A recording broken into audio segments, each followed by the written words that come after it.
this is what I'm going to sound like at the beginning of the episode, and this is what I'm going to sound like at the end of the episode when I'm tired. I want to sound like this the entire time.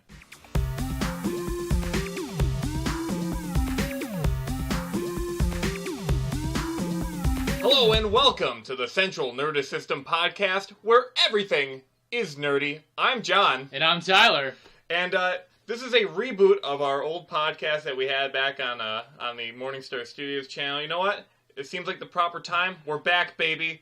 We are back, yeah. No, Back. this is great. It's been a long time coming. It's been like 2 years now? Yeah, about 2 years. But you know Yeah. what? It's never too late to reboot your podcast. You know, Never too late. We did the whole video thing before, tried to get a bunch of people together, and we've noticed that we kind of like the one-on-one talks. We might have a third person on here once in a while, but we can kind of go back and forth a lot easier. So it's going to be a fun time. Yeah, so, we're going to just, it's going to be about the same topics. It's going to be nerd-based topics, pop culture and media, games, TV shows, and whatnot. So, it's going to be all that same good stuff, but we're going to streamline it, make it a little bit more easy for you to listen to. Your ears are going to love it. They're going to lap this up like a dog at his water dish. And I think we're going to have a ride here. And so tonight we're going to be talking about Rick and Morty. Yes, Rick and Morty, yeah. Which is one of my favorite shows, and I'm surprised just the amount of backlash it has recently.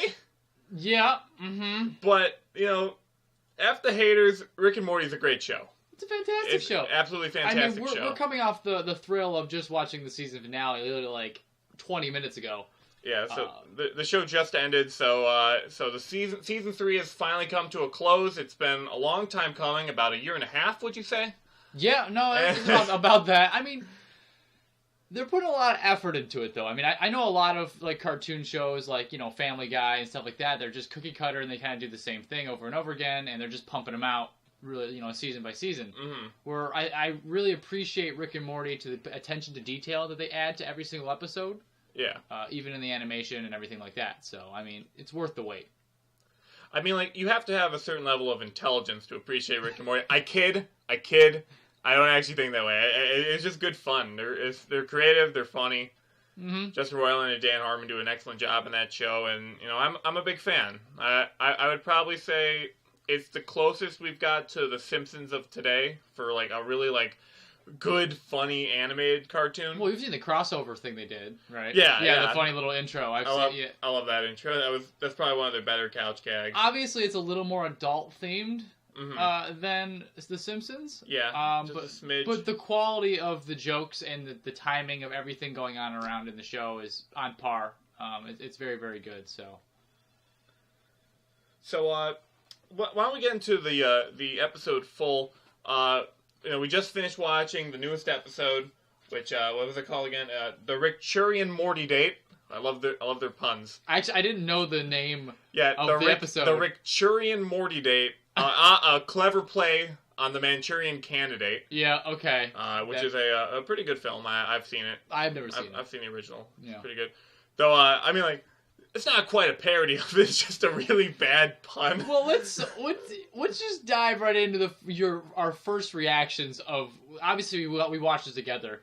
We just watched it, and I want to hear your thoughts, just as a whole, of the season finale. What you were expecting versus what you got. So when I saw the preview for it at the end of the ABCs of Beth last week, I was like, I was kind of watching it, and to me, I was like, it had that same feeling as Get Swifty, where it was just kind of like it was going to be like a standalone episode that wasn't really like a huge grounded thing, where like it's going to result in like a big cataclysm, like Wedding Squanchers in season 2. But I was right. It really didn't. It really did. And spoilers, by the way. We're going to get into spoilers on this one if you haven't seen it yet. But, I mean, there's not much of a cliffhanger at the end of this one. So. It's actually a reverse cliffhanger. They literally brought it back to the status quo of season 1. Yes. Which, I don't know how I feel about that. I guess I've been reading and watching a lot of the the theories and stuff like that. So I was kind of hoping that they would give you a little taste, a little more into Rick himself, which I kind of did at the last scene of him saying, "Oh, he won't tell us anyways." Like that last line, we kind of both laughed and chuckled at. Mm-hmm. I didn't get that as much, but obviously the episode as a whole was just like I couldn't stop laughing. I think it's I think it was most enjoyable episode of the season, just because of how all over the place it was. It was a pretty silly episode, like because like Wedding Squanchers was like pretty heavy. It was a pretty hefty episode. Yeah, for the season. There's a lot of drama. And, it was very serious. And I mean, like season 1's finale, which was Rixie Business. I have it up over there. Like that one wasn't like a big serious one. That was kind of a farce, but that didn't really end on a cliffhanger per se. No, because A Wrinkle in Time is fairly inconsequential to it. But like I was expecting like, because part of me when I saw that preview trailer, I was kind of like, I know that they've got kind of like a Get Swifty one-off episode thing, but I was like, there's going to be a little bit more to it because they already did that to us with Rick Lantis. Yes. Yeah. That one I saw that preview like a book. Like I'm like, they're not going to Atlantis in that episode. It's not going to be about Atlantis. They're too happy. They're too happy because usually whenever they go anywhere, something bad is bound to happen. Because like the preview was they go to Atlantis, cut, and then they come back from Atlantis. I'm like, they're not going to Atlantis, and if they do, it's not going to be what the episode's about. Yes. And that turned into one of the better episodes of the season. That's a phenomenal episode of the season. Really fueled all the theorists out there. That's for damn sure. I mean, with the Evil Morty situation and all. Which, again, I was really disappointed. I was hoping they'd go that route with a little snippet. I thought that Evil Morty might be the cause of why the president needed their help. Only because I've been reading so much and watching so much about it. So yeah, I didn't think it was going to be, because Evil Morty seems to be like a once per season kind of guy, even though he wasn't in season 2. But like, I want to hear his song. I love that song. It's so maniacal. It's great. I don't know. I cannot sing for the life of me. That was beautiful, John. Thank you. So you got my back, friend. So, I mean, did you enjoy the episode? I did really enjoy the episode. In fact, like, the whole season was just enjoyable. Yeah. Like, but, like, put it on the episode, it was, like, kind of fun. It was just, like, a fun episode. Mm-hmm. A lot of, like, nice silly jokes, some dated Minecraft references, and, like, a really awesome action sequence with, like, tons of just, like, the most absurd transitions and weaponry. Let's talk about the clone sequence when Rick clones himself like a million times, and then they start spinning around him. Like, they just start doing like somersaults and shit. It was crazy. I mean, when the episode first started, though, they were doing just the Minecraft jokes, and they were just pranking the president. That's pretty much what we were like. Oh, this is where this episode's heading. Okay. The first act was just, we're going to play some hot goofs on the president. It's just, like, at the end of Act 1, like, when we got to the commercial break, I, like, turned to you, and I'm just like, where are they going to go with this? Is there even going to be a resolution or anything? It's just, like, it's just Ashton Kutcher punking the president. Yeah, pretty much. As Rick and Morty. And like, it was weird. Yo, Rick really was getting into Minecraft, though.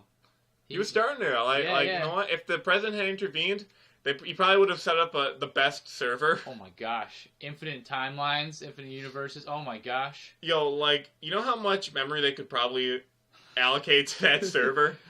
Because he's got, like we thought our pal ZD was impressive when he would run that server and we'd get good frame rate out of that. Yeah. But, like damn. Well, Rick will get another universe to power that server. That was basically an episode. I know. That's a reference. He basically made his own world. To power his flying car. Mm-hmm. Power his spacecraft. Oh, man. Which was a good episode. That was a great episode. One thing I wasn't expecting, though, I actually didn't expect him to go into the Beth clone thing right away. I thought they were going to hold that off for next season.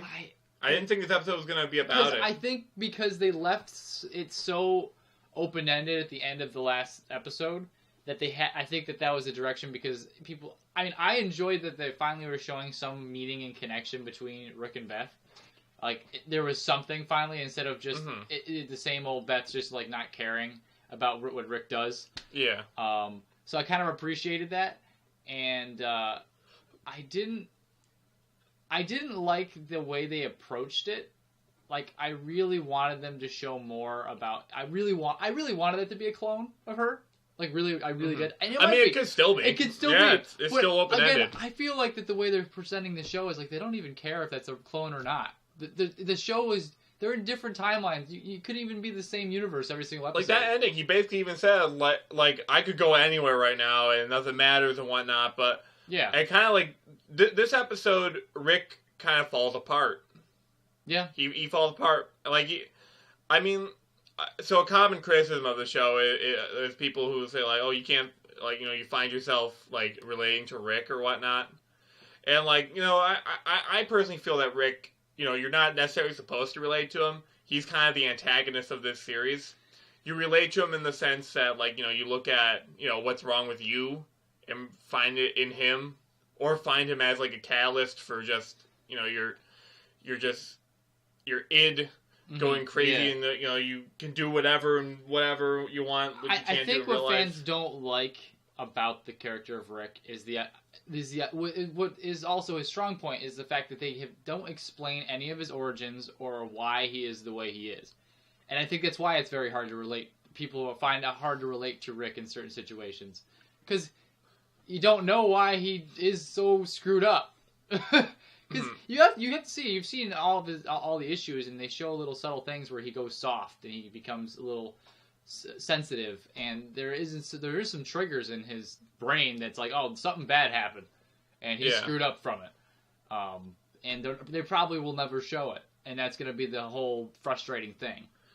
I feel personally that the biggest thing that makes it hard to relate to Rick is two factors: his apathy and his God complex. Yes, because those two factors really, like, if you are watching the show and you don't like people like that, you're just gonna hate Rick. Mm-hmm. Because those two are, like, they're not like the worst qualities in the world per se, but like those are really annoying in, like, a social environment. True. So it's hard to really relate to Rick when he's so apathetic and thinks so highly of himself compared to the rest of the people around him. And I think that's why the idea of Morty being a part of, Rick and Morty, obviously, it kind of centers him a little bit. So, like, Morty will fight him on a lot of things, and then Rick will kind of, like, be like, it will mellow him down, it will bring him down to earth a little bit in a lot of his decisions, because, he is such a godly figure, where Morty kind of just, like... In fact, Morty's had some great character development throughout the entire series, because, remember, Season 1, he was kind of like the bumbling sidekick, and, like, he didn't stand up to himself.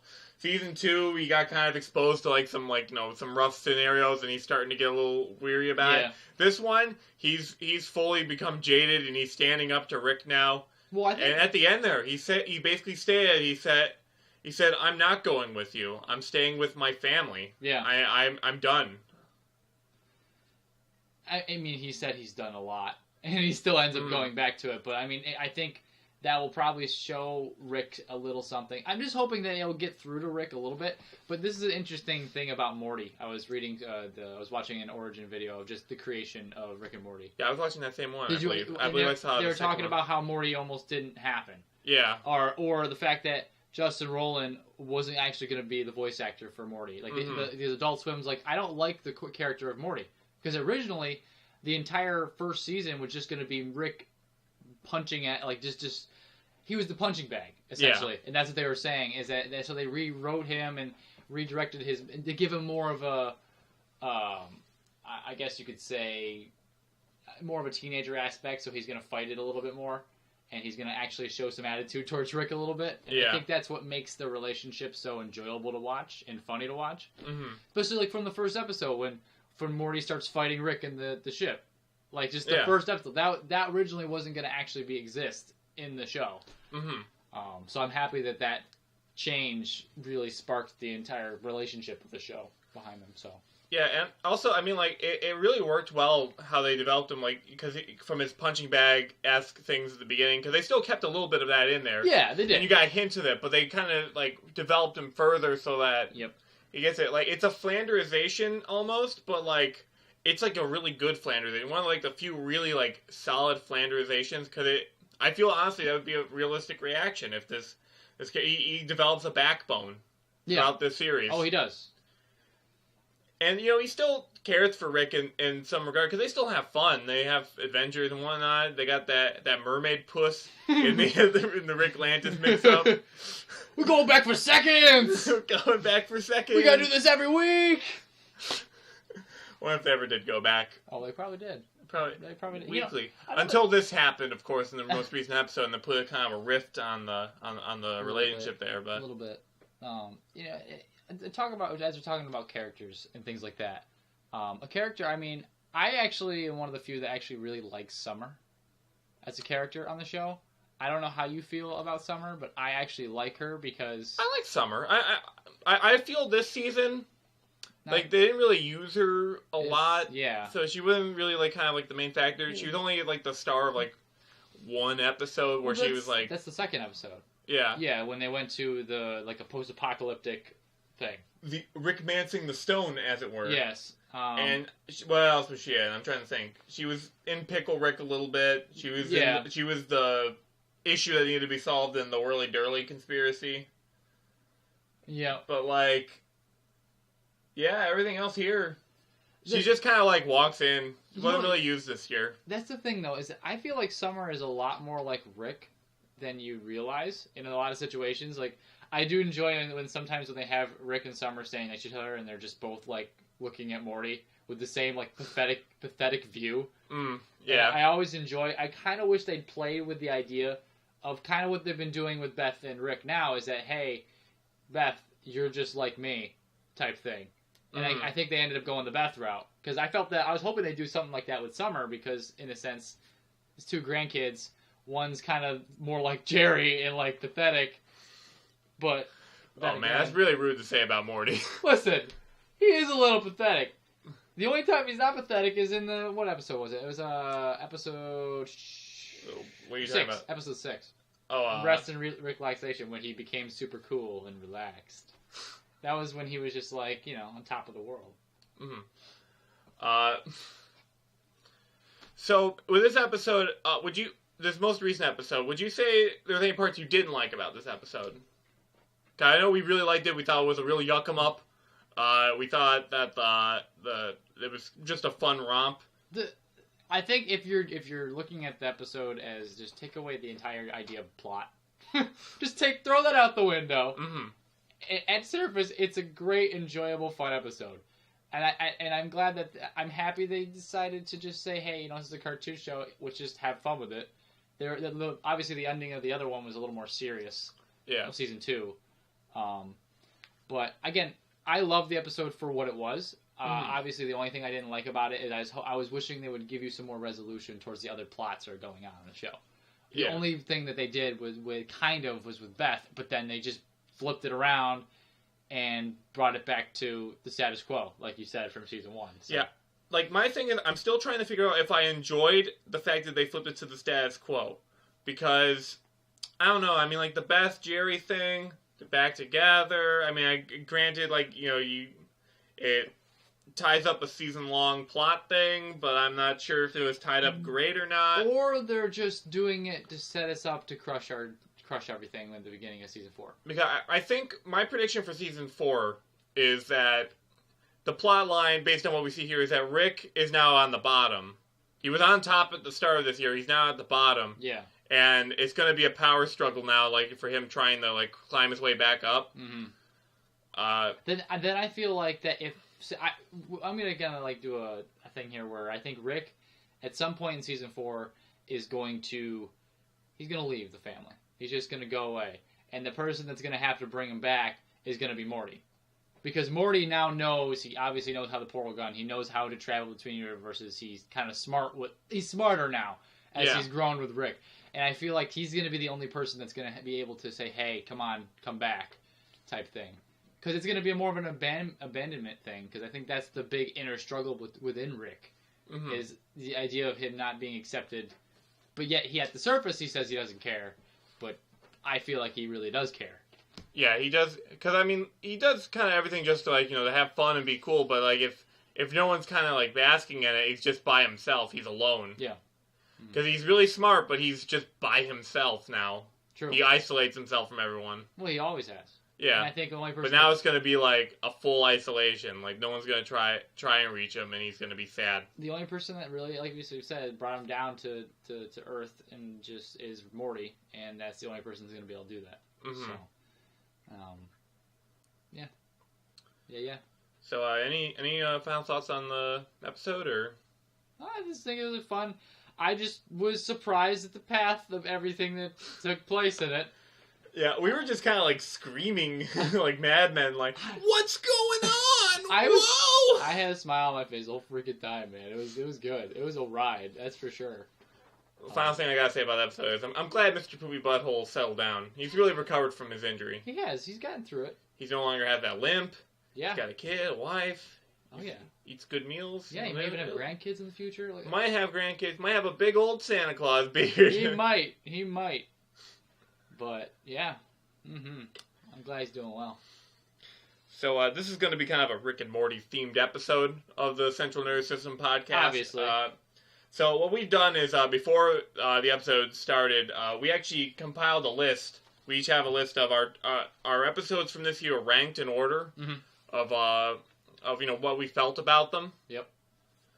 And we're going to go through those now. I think what will be the best way to do is if we go maybe like say you say your number 10, I'll say my number 10, we'll talk about them. Yeah, that's fine. And then we'll go 9, 8, 8, 7, 7, all the way up to 1. Got it. So this is only for this season. We're not going to rank them compared to other episodes. It's just the 10 episodes that aired this season. Obviously, John thought we were having 14 episodes.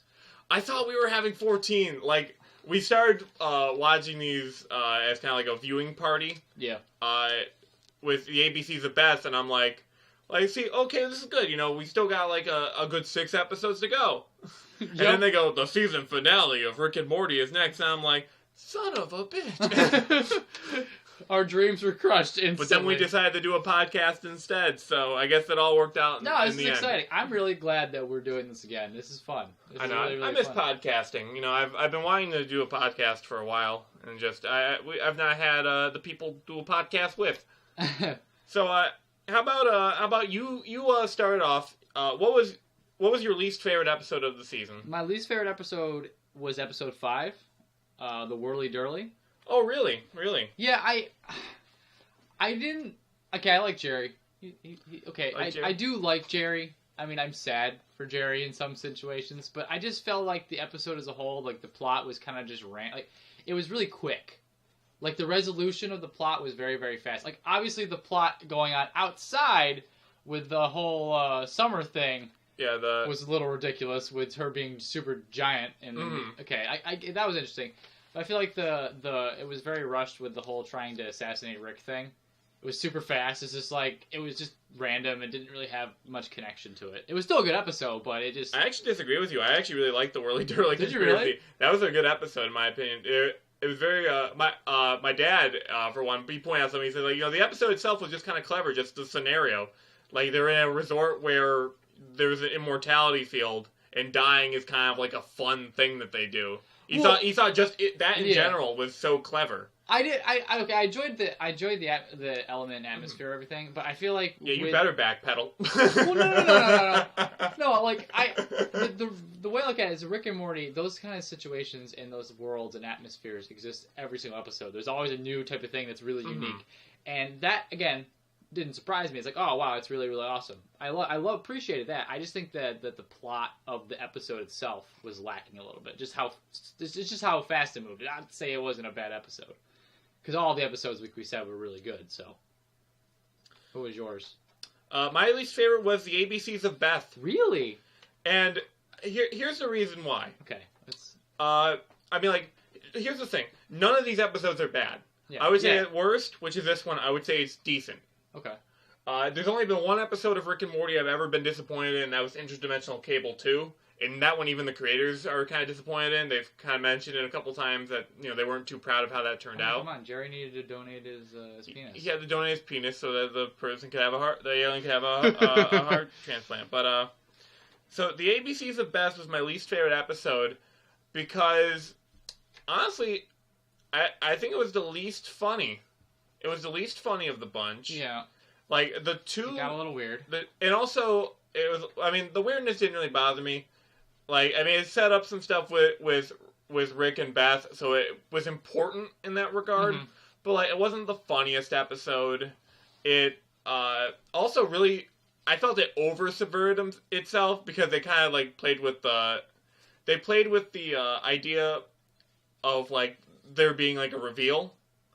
But they just kind of guessed the reveal right away. So the joke was that they already knew what was going on. Like, they already put 2 and 2 together. Yeah. By the time they met Tommy as the Emperor. Yes, Tommy. Which, again, was a whole rip on Game of Thrones, if you couldn't tell. Because in Game of Thrones, they do a play within a play to describe a certain situation. Oh, really? So they do that. That episode. I don't watch Game of Thrones. Yes. So I know you're the big Game of Thrones fan, so you probably picked up on that. We will be doing an episode devoted to Game of Thrones. Don't you worry. And I will get you to watch at least season 1 eventually. But yeah, no, it was pretty much. I'm pretty sure it was a big parody on it, based off a lot of the things I was reading. But it was a parody off Game of Thrones. Yeah, it seems like something they would do. Because the Crown, whatever. Yeah, in place. Weird incest going on, yada yada yada. So, like, I mean, they also had that like overly long gag with the stuff he made for Beth, which was funny. I mean, like, it wasn't like my favorite joke of the season, but it was a funny joke. Just how many items that they made, they just kept going with it. Mm-hmm. It lasted for like a good minute. Oh yeah, no, it was good. But also, part of me felt like it was kind of padding. I don't know. Like, the episode it wasn't one of their stronger ones. I respect it. I do respect it. I do like the play, though. The play was, like, really cute and funny. Like, there was still some really good stuff in it. I'm gonna hump this tree. And the side plot was Jerry and whatnot. Like, I thought it was just okay. Yeah, it was. It wasn't the funniest. They were trying to give both characters closure towards their marriage type crap. Like, that's what they were doing. They were okay. I mean, like, they wasn't bad. Like, I'd still watch them. It didn't offend me. Mm-hmm. It wasn't like episode 8 of the Samurai Jack reboot, which I will get into probably on a future episode when I watch the final 2. Yeah. But yeah, ABC The Best was my least favorite. What was your 9th favorite episode? Episode 2. Episode 2, Rick Mancing the Stone. Yes. Okay, okay. Explain. I mean, again, there's not a lot of explaining as far as how it's not a lot of negative things. Like that bottom one was just a impersonal thing with it. It offended you personally. No, but... You are a proud whirly-durly, and the fact that you could be involved in a conspiracy was offensive to you and your character. Definitely. I understand. You know, I fought for whirly-durly rights. Mm-hmm. I marched in the parades with the whirly-durly folks, and we gave them the right to whirly and or durly as they so choose. So I'm proud of our how we've come as a country, but we still have a large divide to mend. Yes, definitely. But as you were saying about Rick Mancing the Stone, I really liked. Okay, the episode was badass. It was cool.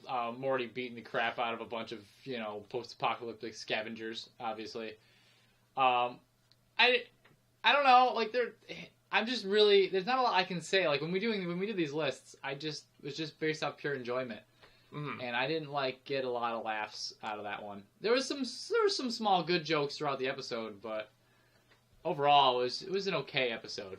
I don't really have much to reflect on it. I don't know about you. So here, I'll tell you my number 9. Yeah. And you might be slightly surprised. I don't know. Morty's Mind Blowers 9. Really? And here's the thing. Okay. When they did Interdimensional Cable 1, which is called Rixty Minutes. Which was hilarious. In Season 1. Yes, which was hilarious. Like, they caught lightning in a bottle there. That was an amazing episode. Probably one of the best of the series. At least in the top 10. Yeah. The second one did not do well. As I stated, I'm not a big fan of it. It's the only episode of Rick and Morty I would say they dropped the ball. Well, this one was kind of in the middle. This one was kind of in the middle, but, like, the Morty Mind Blowers, like, themselves, they weren't, like gut-busting hilarious to me. There were some chuckle-worthy moments. Plus, I also liked the standoff at the end with the two of them when they forget their memories and they, get real angry with it. Yeah. Plus, how Rick will just kind of erase Morty's mind if he makes a goof because he's that self-conscious about himself. Oh, yeah, no, it was definitely funny. It was definitely funny, but, there were so many good episodes this year. Yeah. that this just gets knocked down toward the bottom. Like honestly, like if you were to pick the top 20, because like I mean, there's only been 31 episodes. Yeah. A lot of these episodes are creeping their way up near the top. Mm-hmm. I thought this was a very strong season, and this was a like kind of an average episode in a strong season. So that's why it's number 9 for me. All right, I respect it. Mm-hmm, you better. I'll go with my number 8 now. All right, go. This one might surprise you or might not. It's gonna be Pickle Rick. Pickle Rick. Pickle Rick is gonna be a little lower on my list. Mm-hmm. Okay, let's just break down here with Pickle Rick here. Subplot with the whole them going to therapy and that whole session there. It's all right. It was funny, but it's just kind of there.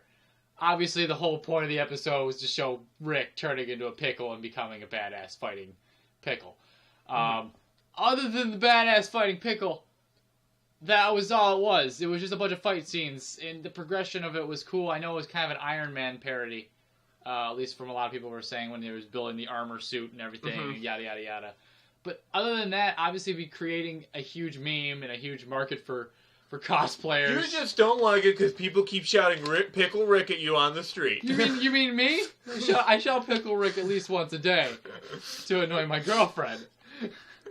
I'm just imagining you anytime someone orders a meal with pickles on it at your restaurant that you own because you're a great entrepreneur. You just hear a slight echo in the back. Pickle Rick! Pickle Rick! Bonkers. What is your opinion about how it blew up? Because so many people like hate Pickle Rick, and the other half like love it to death. All right, well, let's put this. The reason why the Pickle Rick is low on my list is not because I hate Pickle Rick. I think Pickle Rick is hilarious. I think it's great. It's funny. The scene where he says "I'm Pickle Rick" is what drew me because I recently just watched all of Rick and Morty very recently. Yeah, because you're new to the entire show. Very, very new, and when I saw the intro trailer for the season, that was part of the whole like intro thing, which was him screaming, "I'm a pickle," like I'm Pickle Rick. That was in the intro, and I'm like, that seems hilarious that he's a pickle, and that's what made me want to watch the show. But I don't know, as just an episode as a whole, though, it was just all right. Like, it was crazy to watch, but yet plot wise, just not there. I disagree with you. But I'll tell you why later. Okay. Because it does appear on my list. That's because fine. All of them appear on the list since there's only 10 episodes, nothing gets left off. Yes. Alright, so my number 8, and you'll agree because you've already mentioned it, Rick Mancing the Stone. Okay. So here's the thing. Yeah. Rick Mancing the Stone was pretty funny. The genital washing, hilarious. Yeah. Armthony is one of my favorite characters. Like that was such a good thing with Morty and Armathy. Yeah. And he was bonding with Armathy and whatnot. I love that. Like, that was so great. But here's the thing. It's not a bad episode at all. I just think it's like a par for the course episode. It's like what I would expect out of a Rick and Morty episode. Yeah. When everything else in this season, with the exception of Morty's Mind Blowers and ABC's The Best, exceeded what I expect from Rick and Morty. Okay. So, like, Rick Mancing the Stone, I'd put on par with, like, some of your, like, standard episodes from Season 2. Yeah. And whatnot. Get Swifty was funny, and it was, like, a good, isolated venture. I'd probably put it on the same level with that one. Like, Get Swifty's not one of my favorite episodes of Season 2. Yeah. It's good, but it's not, like, the top tier. So, I mean, Rick Mancing the Stone is mostly just like a summer plot that, like I said, Summer wasn't really like used great this year. Just like Summer's kind of jaded and the divorce is kind of like just starting in that episode and, they're kind of getting used to it. But I feel other episodes do it better. I feel it's just kind of par for the course. It's still really funny and good and enjoyable to watch. I love Armathy, but... Oh, I agree with you, man. I agree with you 100%. But yeah, Rick Mancing the Stone, just kind of like, it's okay. Yeah. It's okay. All right. It's a good episode, but compared to the rest, it's a little lower. All right. I actually feel bad that it's number 8. Like, at the start of this year, I would have expected that to be, like, maybe, like, 5 or something. I mean, again, it's just a ranking. I enjoyed all the episodes. You both enjoyed all the episodes. So it's not like it's a big deal. My number 7 is Vindicators. Vindicators? Vindicators, yeah, episode 4. All right. But you love logic. I do love logic. Again, we're kind of creeping towards the middle of the pack, so there's not a lot of negatives here.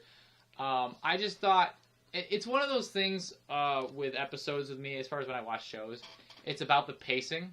Yeah. That which draws me into a show. Like what? So if the plot feels very, very rushed, I don't tend to like it as much. I feel like if an episode is good when you get drawn to one specific scene, and it's just for even just a minute, you're like, oh, this is really good. I can watch that again.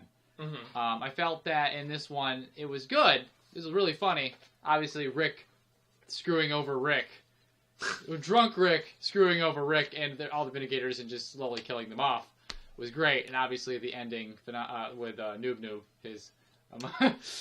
Noob. All the bitches come around. Noob. But, yeah. I mean, it was a fun episode. I know, I mean, there's not much I can go on that. Just, I mean, there's a couple good characters. I did enjoy the Avengers crossover thing. I actually thought all their character designs were really clever. Yeah. They were really cool. Yeah. They were cool superheroes. They were. For the most part. I mean, like, I'm not sure about the ant guy, like, as a practical hero, but he was pretty funny. Listen, he's got the hots for, what's her face? Describing how the sex worked. Yep. I'm not sure if I... Yep. Yep. Yeah. Alright, so, I guess I'll go with my number 7. And now, here's the thing. Okay. For number 3 through 7, I'm, like, looking at this list, and I feel bad about putting them anywhere in this, because I feel they're all on par with each other. Honestly, if I could, this would be a 3-way tie for third. Well, sorry, it would be a 5-way tie for third. Okay. Because all these episodes are great in their own way.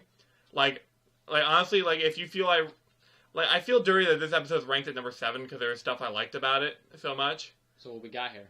Would you put number 7? Rest and Relaxation is number 7. Okay. And here's the thing. Like, I liked it. It was really clever. Like, it was basically talking about... It basically was a visualization of character development. Mm-hmm. Toxic Rick, the way he was just swearing at Morty is just, like... it's just... Like, he's just extra cruel. And it was hilarious in that regard. Also, Morty's dialogue in this one, Clean Morty... Yes. ...was amazing. That was some of the best dialogue in the series. It was great. It's like, I want to feel you. He would just go on, like, this huge spiel that's, like, overly slick. Listen, he becomes a stockbroker. Because he's just basically a sociopath. Amazing. He just was on the phone way too long. And he got caught. And you know what? He kind of, like, chose that for himself anyways. Yeah. Like, he kind of, like, did it on purpose. Huh. Well, No, like, you kind of tell it there. But, like, he was just... Clean Morty was what carried that episode for me. Like, I felt that the other episodes maybe are a little funnier than that one. But, like, Clean Morty... is hilarious. That floored me when I saw it because, like, it was just such a well-written Morty. Oh, yeah. It makes you wish that the character was kind of like that all the time, but not. Yeah, because then it wouldn't fit the series. But, like, it was such a win in the dialogue department. I'm someone, like, I write comics occasionally. Like, I love, like, writing just a fun piece of dialogue. Yeah. It sounded like it was both fun to write and record. I'm pretty sure every single scene with Rick and Morty, or whatever, is fun for Justin Roiland to record. I got rid of my smartphone. I'm going with the old flip phone vibe now. I'm trying to get the toxicity out of my life. Man. Well, it's funny. I'll go to my number 6, which is obviously... That's my number 6. Rest and Relaxation. So we're kind of in the same ballpark, same feelings for the episode. So, yeah. I mean, I don't have much to talk about. We just talked about it. We basically talked about the whole thing there. So, what was your number 6? My number 6 is the Rick, Shuri, and Morty Day, the one we just watched today. Okay. Because it was a gutbuster. Hilarious. Yes. It kind of took me off guard throughout it. I might need a couple days to process it. It could possibly go lower, depending on how I feel about that ending. The only downside I feel is just, the ending, because it goes to status quo, I don't know how I feel about it. Because I'm a man who likes status quo shows. I'm a diehard Simpsons fan. Yeah. Like, status quo is absolute god on that show. Very few things carry over. But, now... The only thing I can think of is that I feel like that they're just kind of... They're making fun of the idea of status quo with that. So like, partially, yeah. So like, it wraps up a little too neatly. Yeah, exactly. They're really fake about it. And I feel like that's why if in the opener of season 4, they're either just gonna like just screw everything up in 2 seconds just to erase whatever the status quo that they got. Yeah, and I mean I'll be happy with that as their opener. Yeah, I mean like season 1 of this year, they just took last year and wrapped up a neat little package. Like I thought like last year that they were gonna like spend a couple episodes with Rick in jail. Yeah. And it was going to be about the family holding it together. But no, he just kind of solved it all in episode 1 and established himself as the patriarch of the family. Which is basically, you know what, when this series started, didn't expect the power struggle between Jerry and Rick to be the central plot. I mean, it had to start somewhere. The divorce had to start somewhere. But we really can't talk too much about Rick, Shuri, and Morty Date because we already talked about it in depth at the beginning of this podcast. Yeah. So I feel you. So I mean, essentially, I feel it was a real goof of an episode. It was like kind of like their fish story episode almost, like compared to WKRP, which no one will know and no one will get. So continue on with number 5. Okay. Yeah. All right. So my number 5 is Morty's Mind Blowers. I know you put it a little lower on your list. And you're wrong for putting it that high. How dare you, sir? Listen, I quite enjoyed the episode as a whole. I do miss the idea, like when we were talking about the first interdimensional cable or whatever. I enjoyed that because of the improv aspect of things. All of those scenes were completely improv, and then they animated it. That's all they did. Like my favorite scene is with like two brothers fighting, and like the whole long title of that movie. I forget the whole full thing of it. Yeah, it's Tomato Brothers, Aliens, and they're brothers. I like that kind of humor. I like drawn out jokes like that. But I just enjoyed Morty's Mind Blowers just because it was just, I felt it was fun. I liked the fun little montage of clips just spread across the thing. It's the kind of, I like that kind of thing. So I mean that's about as simple as I could get it. It's not like there was a lot of crazy, like, whoa, mind-blowing things. Ironically not in Morty's Mind Blowers. Yeah. A lot of mind-blowing stuff. No. It's just, because Morty's simple. Yeah. Simple things blow his mind. That was the point. Yeah, I did find it funny, just like, I feel the crux of what made that episode really funny was just either the severity of what caused him to want to get rid of the memory, or the just mundaneness of what made him want to forget the memory, like him standing on the most level surface in the world. And that was pretty funny. Ooh, oh yeah! Steps off. Oh, the whole world is sideways. Like, really good. In fact, like that makes me regret putting it number 9, but like I can't put it any higher because I do appreciate the other episodes just as much. It's a hard list to make. It's because it's not a plot driven episode. It's strictly, hey, let's put Morty in some funny situations. I mean, the only thing I can say that my favorite part about the ending was just how predictable the situation was for Summer. Yeah. Like, she's like, oh, here we go again. All right, this has happened how many times? All right. Oh, this is a code 4. Oh, this has happened before. Let's do it. Okay, we have to introduce the instructions. It's funny. So. Yeah. Hey, you may sleep through the interdimensional cable, you dumb, stupid bitch. Like, wow. They were real mean at the end of that episode. They must like their interdimensional cable. Oh, yeah. All right, what was your number 5? That was your number 5? So yep. Mine was the Whirly Durly Conspiracy. As I mentioned, I thought it was a very clever episode. It was really funny. Yeah. Just the overall conspiracy of it and them fighting it out. Animations-wise, it was really solid. Like I loved just the bright colors of the resort. They had that really cool, trippy animation sequence. I think my favorite part was not my favorite part, but when the kids were still playing and then he shot and then it was dead.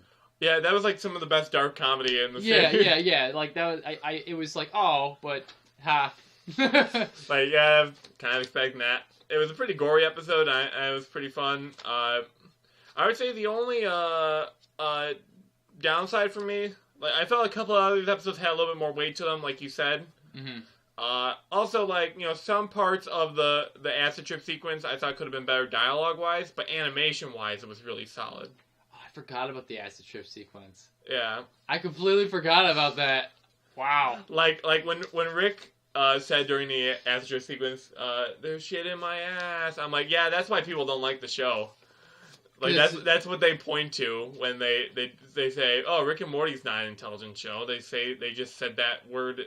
They just said that sentence. Well, it's really dumb. It's in the Swifty song that he's just like, shit on the floor. Well, yeah, I liked it there. I thought in this one it wasn't as clever. I would say that's my down. That kind of knocked a couple points off. That's but always been, it doesn't kill the episode. But that's always been like shows that are on Adult Swim.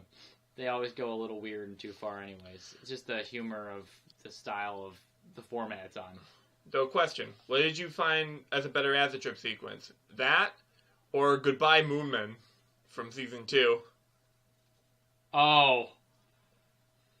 I mean, I like Goodbye Moon Man because I like the song. Yeah, the song's catchier. Yeah. The animation's better in this one, but the song's better in the other one. Yeah.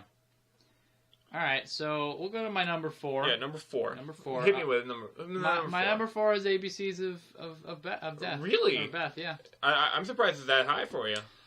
Because I understood the Game of Thrones references and the jokes behind. You like it because you're a big nerd. Look at this big nerd. Well, No, you can't because this is an audio format, but... Like, no, it's not the only reason. I'm a person that also really likes the fulfilling some form of theory. I like theories being proven. Game of Thrones does that a lot. Because they listen to the fans a lot in Game of Thrones now. But talking about Rick and Morty, and I was like, oh... That show's probably going to die now they listen to the fans. Yeah. Fans are awful. Mm-hmm. If you're a fan of something, you're awful. Yeah, I said it. Hey, you heard it here first. Hey, listen. Did you hear it? I heard just now. I said it with my talk words from my mouth hole. All right, good. So. But yeah, no, it's just I enjoy that they were trying to show the sentimental value between Beth and Rick in some weird way. Yeah. That there is some love there, and I'm kind of a sappy kind of guy for that kind of stuff. Mm-hmm. So bitch. I just like it. I like episodes when Rick is brought down to earth. I like that, taking him and just shrinking him a little bit, making him a little simpler, like Simple Rick. Simple Rick. The true flavor of Simple Rick. Yeah, I mean, there was parts I like. I mean, like I mentioned, I like the play. That was really fun and cute. Middleditch did a really good job as Tommy. Like that, he just did an excellent performance as the character. Mm-hmm. And I liked just like when they introduced the world, and he was like, "Oh gee, oh no, a waterfall made of rainbows." Like, and it's like, "Oh look, the ground, it's completely soft, so you don't fall and get hurt." Oh yeah, like, that was fun. I just thought it was weaker than the rest of the other ones. So like, other than that, like, I respect it. I respect your judgment. judgment. It didn't make my gut bust. Yeah. In any way, shape, or form. Other than those times when I laughed. You did laugh a couple times. I was here. Not to be harsh on the episode, it's just that, like, compared to the others were just so good that they overshadowed it. Also, I felt like, did he really, like, warm up to Beth? He kind of gave Beth a potential cop-out if she is a clone in the new one. But that's the way Rick shows love, though. Yeah. In weird ways. Also, like, he really just, like, tanks my opinion of Beth and makes clone Beth a lot better. True. But, I mean, clone Beth is kind of designed to be better, so yeah. Really it just makes me hate Beth as a character. If clone Beth is a clone, which is kind of stupid to say, if Beth is a clone, then basically Beth becomes a completely unlikable character, in my opinion. True. Like, there's really not much redeeming value there. She's just a completely selfish woman who just basically does not care about her family and anyone around her. She's pretty much doing what Rick did to her. Yeah. So. Which, really, she saw what Rick did to her and decided to do that to her kids, which makes her an awful, awful person. Yeah. Because at least with, like, Rick, like, I doubt they're going to go this route, but, like, if, say, like, Rick's parent, like, abandoned him and he became this as, like, all one big cycle or something. Yeah. Like, you know, it starts to become, like, more and more, like, yes, I guess repeating cycle here, but, like, Rick's really, like, gone above and beyond the screwed over his family kind of thing. So for her to do the exact same is even worse. True. Very, like, very she didn't learn. But that's how it is, though. It's predictable as far as families go. If you're taught that way, you become that way. It's just whatever. That's just how it is. I hear the expression a punch gets softened through each generation. Yep. Here, she punched harder. Yeah. I would say. Yeah, a little bit, because she didn't just, yeah. No, you're right a little bit. Yeah. So, what was your number 4? My number 4 was Vindicators 3, The Return of World Eater. Yep. Because it was such a good... They gave me the old switcheroo. They gave you this plot like, okay, so we gotta take down this big death guy. The death guy is killed in Act 1, yep. And Drunk Rick in particular, becomes the villain throughout the rest of the episode. It was an absolute farce. It was hilarious. Yep. Like, I love how he gets lazy with his challenges by challenge number 3. It's just shoot some 3-pointers. I like how in the background of all the banter, the Ant-Man dude just still is shooting his 3s. Mm-hmm. Doesn't matter. I thought it was such a great episode. All the characters were wonderful. Mm-hmm. Logic being in there, you think would be like a fourth thing, like, oh, here's your 4th celebrity cameo. It was a funny song and Noob and everything. Ooh. I thought it was such a solid episode. It's funny because Logic, the reason why he was in there is because he actually, in his album cover for The Incredible True Story, they have like a Rick and Morty alternative cover. Because in the cover it just shows 2 people in like a spaceship. So then they changed it to make him look like in Rick and Morty type thing. So there's Rick and Morty's got their fingers in every pie. Yeah. Like, they're in hip-hop, they're in McDonald's.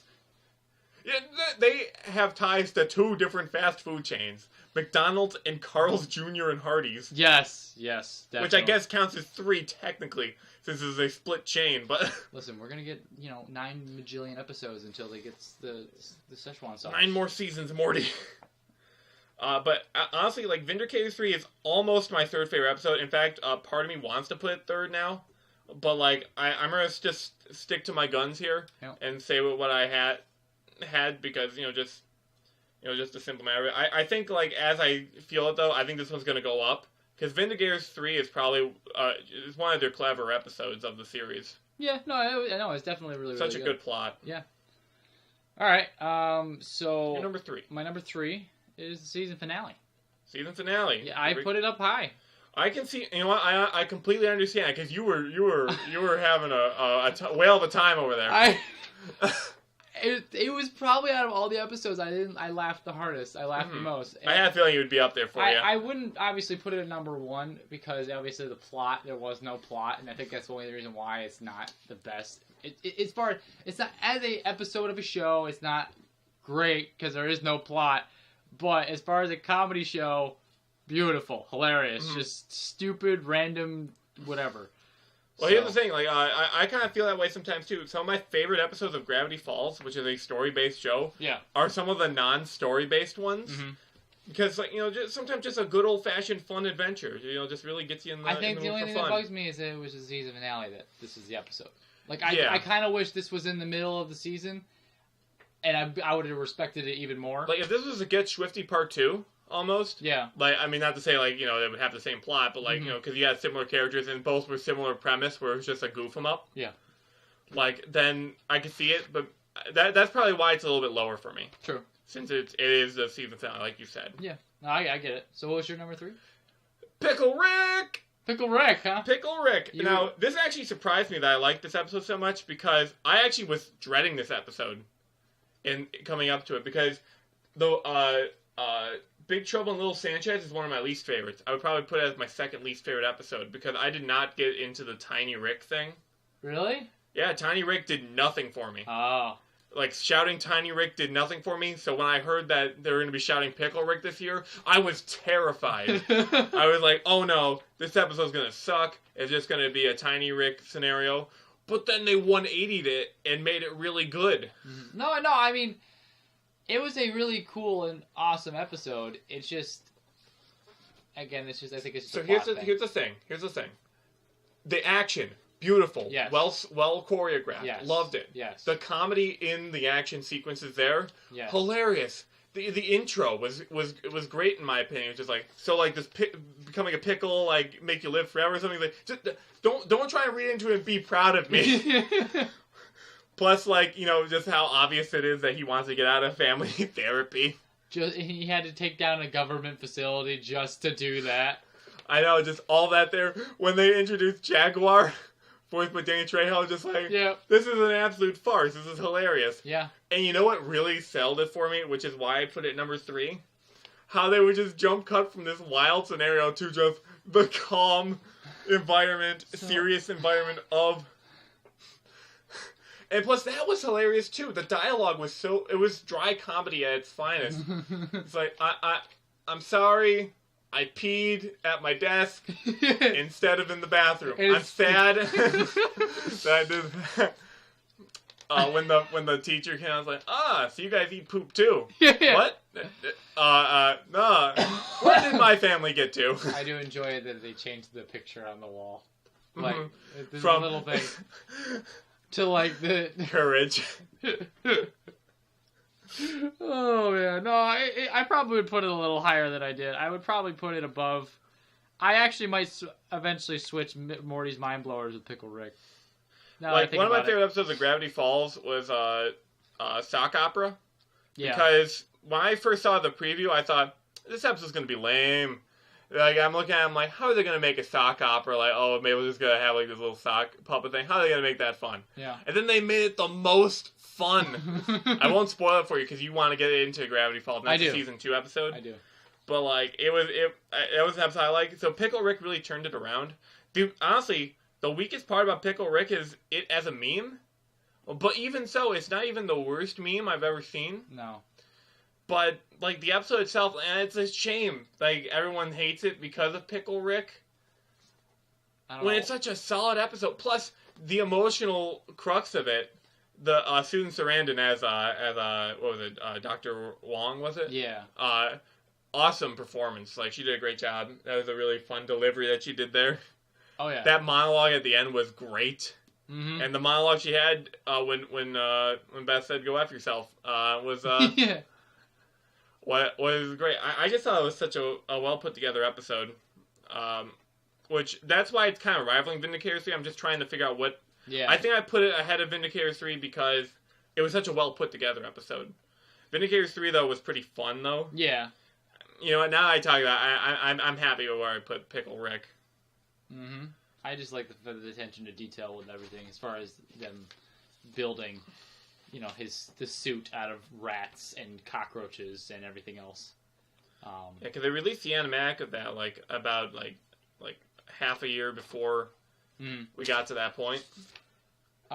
So yeah, why don't you go to your number 2? We're to our final 2 here. Yeah, final 2. So I feel like we got the same 2 here because we haven't mentioned them yet. This is a matter of if my 2 is the same as yours, just let me know. We'll just talk about them at the same time. Yeah. So mine is episode 1. The Rick Shank Redemption? It is mine as well, yes. So we agree. Yeah. So let's talk about why this is the second best episode of the season. Well, this is the episode that made me want to watch all of the show. So, this is already out, obviously, beforehand. I didn't understand why it was already out, and then I found out later, because it was April Fool's thing. I watched it, I just thought the entire plot, just all the connections, I didn't know how they got there. When I watched that episode, I didn't see the season finale of 2. Oh my god. So... I'm watching this. I'm like, what could have happened? This is great. Like I just loved everything about it. I loved how every single thing went according to his plan. Everything was connected. I liked the fact that Morty killed him, and that was part of the joke with the gun, even though he was trying to actually kill him. Like all those funny little things going on. Mm-hmm. Just the episode as a whole was just fantastic to me. It felt like a mini movie. Yeah. Like the way the progression of it was just the pacing of it was fantastic. So, like I felt just like Pickle Rick, it's a very well put together episode. Yeah. Like just structurally, a great episode. It's really funny. The ending is beautiful. Yes. I love that so much. Oh, yeah. It actually got Szechuan sauce to be brought back, which from what I hear is coming back October 7th. Yes. Which I'm not sure if I'm going to try it because I do not like McDonald's that much. But the sauce is good, though. Maybe we'll get some nugs sometime. Yeah, no, we will. And try the Szechuan sauce together. We'll do a taste test on the show. We could. Yeah, we should do that. Yeah. Hopefully our McDonald's gets some Szechuan sauce. We'll get 20 pieces. We'll both just dive right in. I was too young for Szechuan sauce. It was, what was that, 97? I was a tiny baby child. I probably would have choked on them nugs. Yeah, you probably would have. But like the Rick Shank Redemption was just such a good episode. Like he basically the entire of what I expected for the season happened in that episode. Yes. Which Rick and Morty's been doing that so well. They just subvert everything that you expect. I'm just amazed as far as the show goes how they can cram everything, like a really well put together plot, in 20 minutes. Like that they can give you so much closure at the end of each episode in such a short amount of time. A lot of cartoon shows they can do that as well. Like a cartoon show that I love is South Park. They're really good at giving you closure at the end of each episode in a short amount of time. Yeah. And I think that's why I like both of them equally as much. I've always put South Park above Family Guy and everything else. So that's just me. My ranking for them, I guess what we're gonna consider like of the groups, like The Simpsons, Family Guy, South Park, Futurama, Bob's Burgers probably. Bob's Burgers is getting there, yeah. I would probably, in my opinion, I'd put Simpsons 1. Yeah. I would say there's more episodes of Futurama I like, but South Park's probably 3rd. Then Bob's Burgers and Family Guy. My rank is actually South Park. Is still number 1 for me. Rick and Morty might climb to 1 the more seasons that come out. Yeah, I don't know where I'd put Rick and Morty. Probably above Family Guy. But South Park above Family Guy and Bob's Burgers for sure. Because Bob's Burgers, there's so many episodes that are just okay. Yeah, I mean, it's just a family sitcom cartoon show. Yeah. I like Bob's Burgers. It's just not, it's not something like I'm itching. I relate to it a lot, and that's why I love Bob's Burgers. Yeah, because of your food background.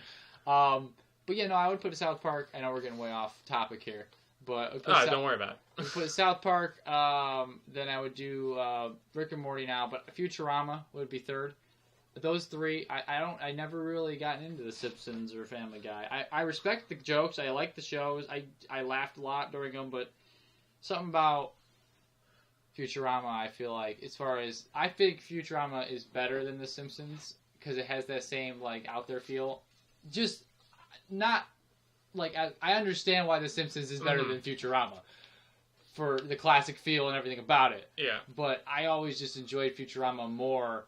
Kind of the same way I like Rick and Morty, because every episode they could do whatever they want, kind of thing. Oh, in Futurama, this episode we're gonna go to this planet, and something crazy is gonna happen. Yada yada yada. Rick and Morty, same thing. The way I feel, because I'm a diehard Simpsons fan, so I'm a little bit biased here. Yeah. Because like, if you were to say based on a whole series, like as the whole series as a whole, comparing every episode, yeah, Futurama is better simply because there's a lot of bad Simpsons episodes now. Yes. Because it stopped being like amazing around season 10 and started becoming awful around season 20. Okay. So, like, there's awful episodes of The Simpsons. Yeah. There isn't many awful episodes of Futurama. There's a couple, though. There's some episodes of Futurama that are awful. Newtopia is one of the worst. Like, that was like one of the worst episodes of a cartoon I watched. It was such an awful episode, especially for Futurama. I expected better. Yeah. Considering mathematicians write it. I remember that one. But classic Simpsons, if I were to just look at seasons 1 through 10 of The Simpsons and compare it to Futurama, The Simpsons, hands down, God, there's so many classic episodes. And I think that's the thing, is I haven't really dove into it. I've never watched enough of the classic Simpsons. And I haven't watched much of The Simpsons, so, I just have to really get experience it a little more to put it on my list. Yeah. Also, you grew up with Futurama as a kid, so it's going to be hard to, if you were to, not to say like you're necessarily wrong for liking Futurama more. Because Futurama is on par because it's by the same dude. Well, no, it is. But I think the biggest thing is the reason why I like Futurama is because it was on Adult Swim a lot. And when I first started watching Adult Swim, it was the first show that came on, and they would do like 3 or 4 episodes. Were you an adult when you started watching Adult Swim? No, I was like 9. I was like 9 years old. I would stay up until like 2 a.m, and I would see the weirdest shit. I saw Metalocalypse at too young of an age. Just let me tell you that. But we are off topic here. Yo, you want to know what the first Adult Swim show I watched was? Well, I don't want to know. Baby Blues. Oh. Yeah, that was the first Adult Swim show I can remember watching. I don't remember that one. So, you remember so you know what Baby Blues is at all? No. In the Sunday papers, Baby Blues is a comic strip about two parents and their tiny children, like they get into hijinks and shenanigans. Okay. And it's funny. It's a really good comic. But I can leave this list out here because we both know what our number one is. But, but they made it as in the big boom of like shows trying to copy The Simpsons, like Family Guy and South Park. Mm-hmm. Baby Blues was picked up by, I forget what channel. I think UPN or something. Okay. Like, because like some of the Sunday morning comics guys have like Dilbert and whatnot. Dilbert had the animated series for a little while. Okay. But Baby Blues was one of them, and Adult Swim got the rights. Okay. And I remember I came back from the state fair and was late, and my dad turned on the TV, and Baby Blues was on. I'm like, I didn't know that was a cartoon. I thought it was just a comic. Yeah. And I'm like, weird. And then several years passed, and then I watched Adult Swim again later on. You weren't exposed to the weirdness at the young age. I mean, I was exposed to The Simpsons weirdness at a young age, which is funny because the first episode of The Simpsons I watched was probably the most violent episode of The Simpsons. Oh. My dad did not plan it out well. He was just like, The Simpsons is on TV. I think he'd like The Simpsons. My son's 8. You should watch it. And it's just the episode where Homer dresses up as a fighting robot to impress his son, but he gets his arm chopped in by a buzzsaw, and blood's flying everywhere. Oh, okay. Yeah. Luckily, I loved it. I ate that. I was into it. And that just formed you into who you are. Yo, today. That Christmas I got The Simpsons season 1 through 3 on DVD. Like I was hooked. And now you have them all. Yeah. So, Rick Shank Redemption. Yep. Pretty good. Gonna try that Szechuan sauce. Yes, we are. And drum roll. Obviously, we've narrowed down the 10 episodes, and this is not a surprise to anyone. Yeah, it's everyone's favorite, but for good reason. The Ricklantis mix-up. Yep. That's probably up. That's one of their best episodes. It's not the best episode. It's the best episode. It doesn't even feature Rick and Morty. It features Rick and Morty's, but it doesn't feature our our main Rick and Morty. The big reason why this is number one, it's hilarious. Yes. And 2, it's just it's a good plot. But it's one of the cleverest episodes of the series. Mm-hmm. One of the most smartly written episodes of the season. I would put it up there with A Wrinkle in Time, which I also consider one of the best episodes of the series. Which is where they split the timeline. They're like in frame by frame. Oh yeah. That's really clever. Total Recall. That's also such a clever episode. Oh yeah.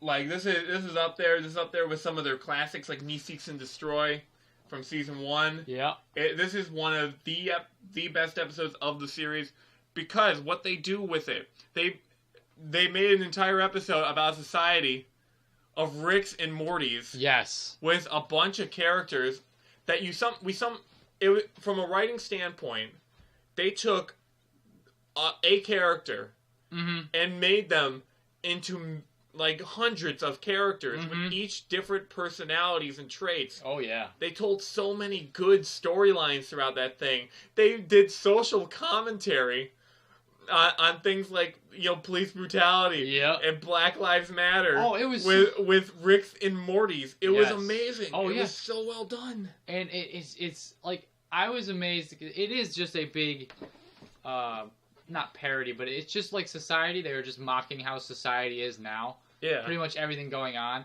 And it shows you even Ricks and Mortys are going to fall into the same fate. Any society falls into the same trap. That there is going to be a split between the high and the low. The class struggle. Yeah, and it was just so interesting to see. And obviously they threw Evil Morty in there as your diplomatic kind of like trying to play as the hero, but he obviously was a villain in the end because he was Evil Morty.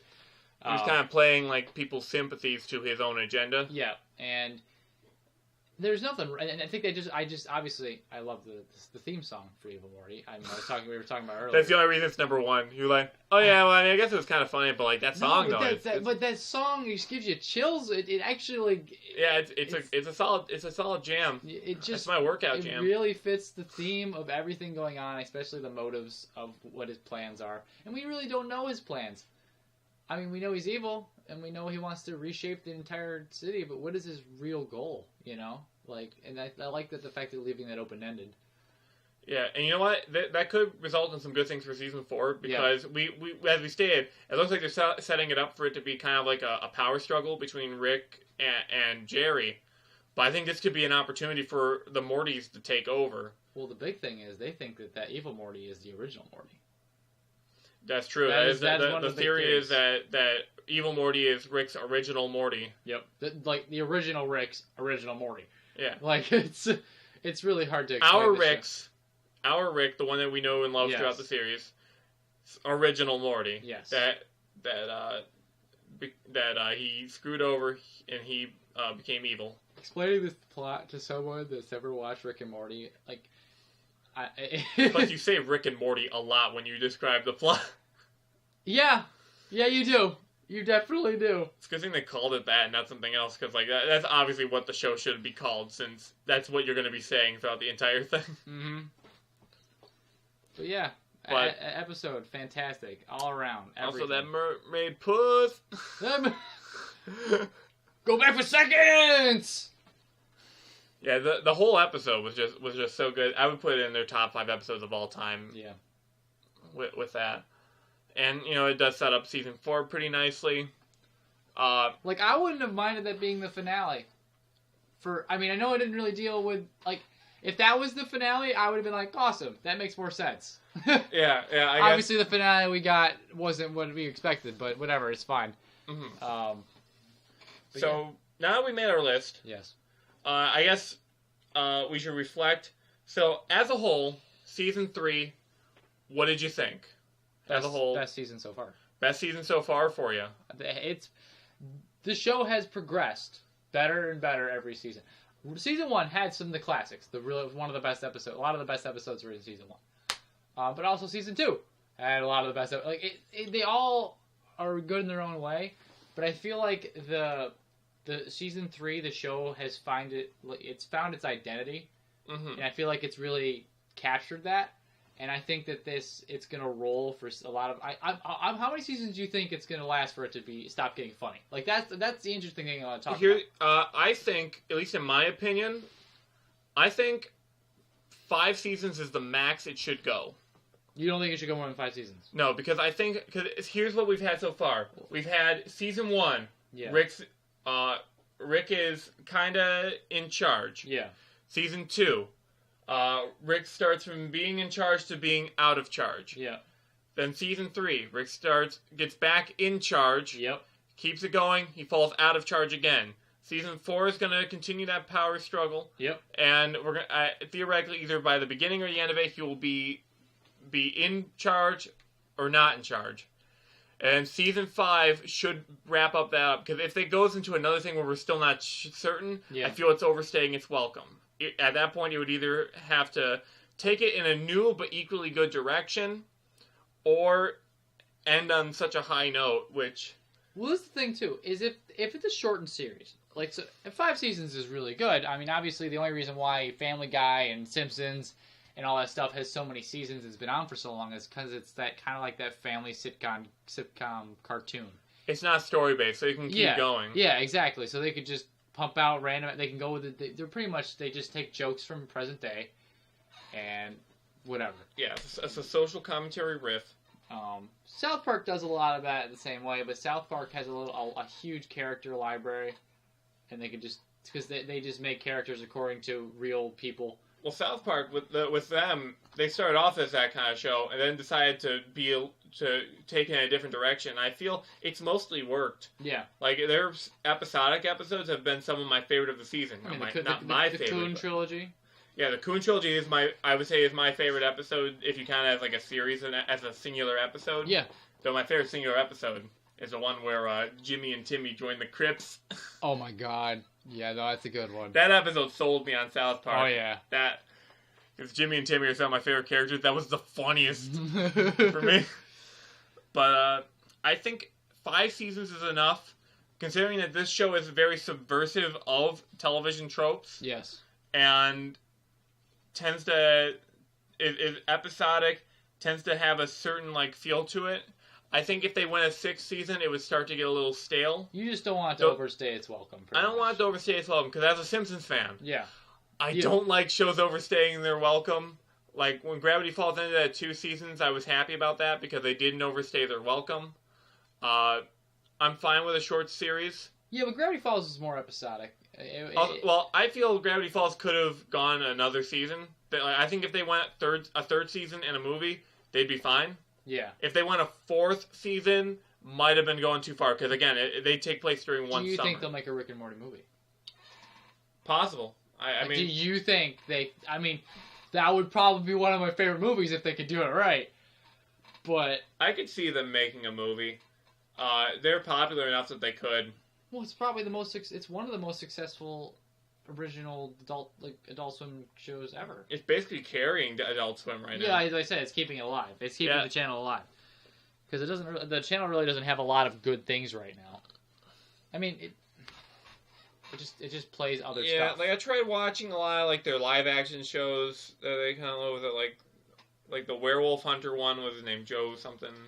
Like, that was kind of lame. I'm not a huge Tim and Eric fan, though that one thing with the air traffic... That was kind of funny. That was funny. Yeah, that was funny. I mean, like, Tim and Eric aren't awful, but, like, sometimes it's kind of hit or miss.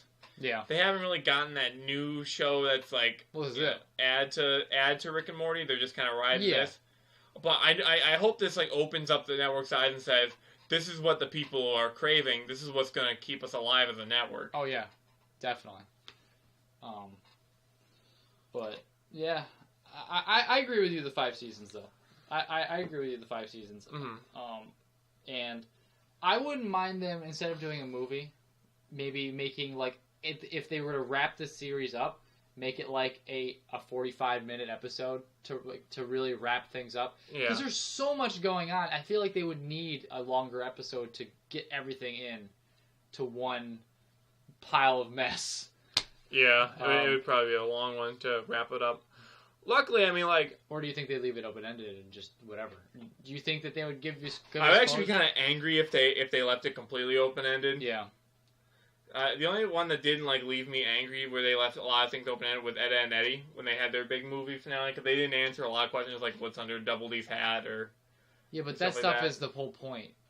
The closure of that one was just that they were finally accepted by the group. And they also revealed Eddie's brother, which was a big thing. Yeah, that's true. I remember that. Yeah, that was a good movie. Mm-hmm. I gotta watch that again. Cause I've been reading up on Ed, Edd and Eddy lately. If you can't tell out there in internet land, I'm a huge cartoon fan. Yes. Love them. Well, you draw cartoons. Me draw a cartoon good. Yes. Yeah, you do. And I just like cartoons in general. They're fun and enjoyable. So yeah, that was our list for the top 10 episodes of Rick and Morty. Yeah. Holy crap. Anything else you want to talk about? I mean, as far as Rick and Morty, I think we talked about a lot. We covered a lot of our bases there. Yeah, so season 3 was great. I'm excited for season 4. Yeah. And I see only good things for the next season. I'm excited for this podcast. Yeah, I'm excited for the podcast. We're back. Yeah. We're better than ever. We've got facial hair. It's great. We're not I mean, you have facial hair. You've got a little bit going on. I mean, I'm getting a little stubble. You know, it's getting something, a little something, something. But yeah, no, this is great. Well, we don't really know what we're going to talk about next week. That's why you're going to have to tune in to find out. Yeah. You have to figure out what we're going to talk about, suckers. So right now, this podcast is going to be on the Cittiverse channel on YouTube. We're looking at other options for staying out there. We're fresh-faced youngsters trying to make it in this crazy world we call the podcast business. Oh, yeah. So if you liked what you saw here today, hit us up with a subscription here on YouTube. If this appears on any other platform, say like a SoundCloud or something, or a podcast beam, be sure to follow us there as well. Tyler, do you want to plug anything? Are you working any projects? I mean, I do own a business, a game cafe. Yeah, tell them all about that. I own Wanna Play Cafe in Utica, New York. Essentially, it's a board game cafe, kind of going with the trends. But that's going to be kind of some of the things we'll talk about on this podcast, too. I do love board games. I do love video games, everything about gaming and stuff like that.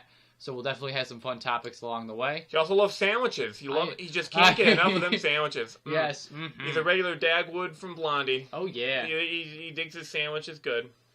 But, yeah, no, I'm excited. I can't wait to start creating the brand. Maybe we'll get a Facebook page out there so then we can post some updates a little more often. Just to keep people posted. We can do some polls, trying to work with the audience a little bit. Yeah, I mean, the world's our oyster. Yeah, no, this will be good. It'll be a fun time. I'm glad we're doing it.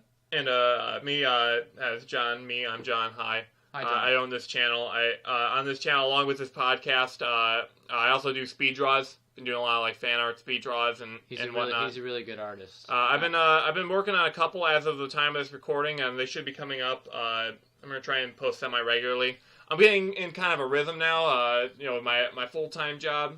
So now I'm able to plan my time wisely. I've been active and doing a lot of stuff. Oh yeah. So I do a lot of drawing. I also have a Yandere Simulator fan comic on DeviantArt called Dank Midori. It's basically weed jokes in anime. I'm not actually a huge anime fan, but like I do like the game Yandere Simulator and making weed jokes about the game. I've read it. It's pretty funny. You got some pretty good stuff. You don't necessarily have to follow the game to like it. If you want to give that a shot, it's funny. Also, it's just fun to draw goofy faces. They make a lot of goofy faces. Mm-hmm. Oh no, it's good. I do enjoy it. Yeah. So thank you for watching this podcast. Yes, thank you. This has been John. And this is Tyler. Stay nerdy out there, folks. Oh yeah.